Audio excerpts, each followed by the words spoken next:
Hello friends, in today's video I'm gonna be walking through how to add scrolling text on Squarespace. But before getting started this video, make sure to subscribe out 1 minute. So open a page or post and click on edit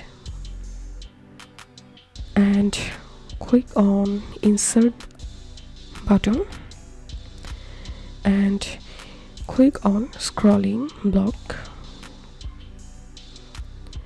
And now click on this text to add your text here.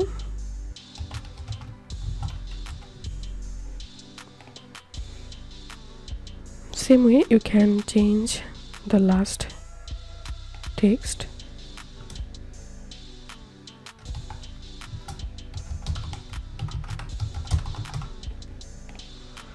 The same way you can add another item text by clicking here, then go to design and you can increase the wave intensity.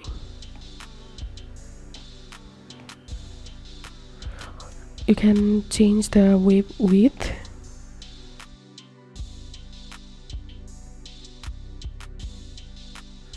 and you can change the style text. Also you can change the direction. Can change the scrolling speed.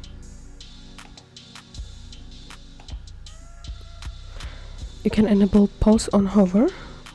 So this was how we can add scrolling text on Squarespace. If you think to see more Squarespace videos, please check the links in descriptions. If this video helped you, give a thumbs up and please consider subscribe to How to 1 Minute. Thank you for watching.